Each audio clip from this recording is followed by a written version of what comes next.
আজকে আমি করছি সহজ পদ্ধতিতে চাউমিন রান্না। এটা বাচ্চা থেকে বড় সবাই খেতে পারবে, খুবই হেলদি খাবারটা।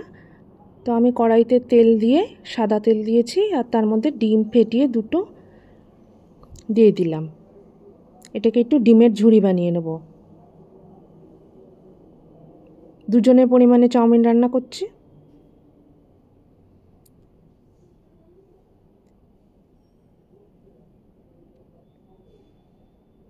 ডিমটাকে খুন্তি দিয়ে নেড়ে ঝুড়ো ঝুড়ো করে নেব।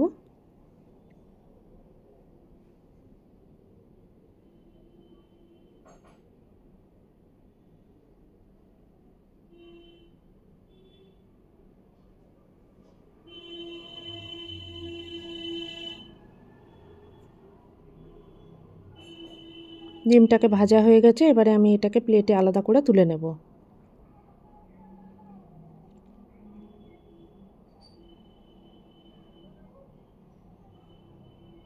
এবারে আমি আবার একটু সাদা তেল দিয়ে দিলাম, খুবই অল্প তেলে রান্নাটা করব।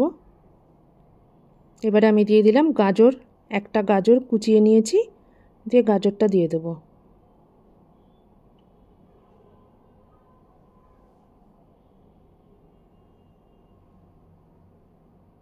এবার আমি নেড়ে নিচ্ছি ভালো করে, একটু ভাজা ভাজা হয়ে গেলে তারপরে আলু কুচিয়ে নিয়েছি একটা, আলুটা দিয়ে দেব।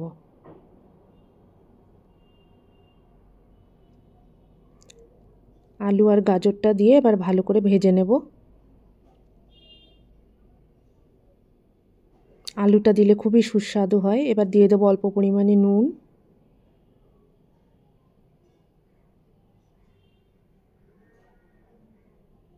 তাহলে একটু তাড়াতাড়ি সেদ্ধ হয়ে যাবে। দিয়ে আমি আলু আর গাজরটা ভালো করে ভেজে নিয়েছি। এবারে চাউমিনগুলো আমি আগেই সেদ্ধ করে নিয়েছিলাম, দুজনের পরিমাণে চাউমিনটা আমি দিয়ে দেবো। চাউমিনটা সেদ্ধ করার সময় আমি একটু তেল দিয়ে নিয়েছিলাম, তারপরে জলটা ছেঁকে নিয়েছি। চাউমিনগুলো হাত দিয়ে ছাড়িয়ে ছাড়িয়ে দিলে সুন্দর আলাদা আলাদা হয়ে থাকে। দিয়ে চাউমিনটা আমি একটু ভালো করে আলু আর গাজরের সঙ্গে মিশিয়ে আবার অল্প পরিমাণে একটু নুন দিয়ে দিলাম। আপনারা স্বাদ মতো নুন দেবেন, দিয়ে ভালো করে আবার নেড়ে নিলাম। এবারে দিয়ে দিচ্ছি, একটু ভাজা ভাজা হলে তারপরে আমি দিয়ে দেব পেঁয়াজ। পেঁয়াজটা আমি অত ভাজবো না,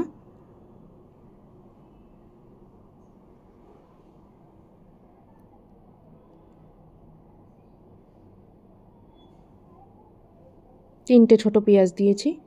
দিয়ে এবার আমি একটু ভাজা ভাজা করে নিচ্ছি। এবারে দিয়ে দিলাম দুটো কাঁচা লঙ্কা, আপনারা চাইলে কম বেশি দিতে পারেন। দিয়ে আবার একটু ভাজা ভাজা করে নিলাম চাউমিনটা। লো ফ্লেমে রান্নাটা করছি। এবার ডিমটা দিয়ে দিলাম, ভাজা ডিমটা। এবারে দিয়ে ভালো করে নেড়ে একটু ভাজা ভাজা করে নিতে হবে। খুব একটা বেশি ভাজবো না, পেঁয়াজটা দেওয়ার পরে অল্প।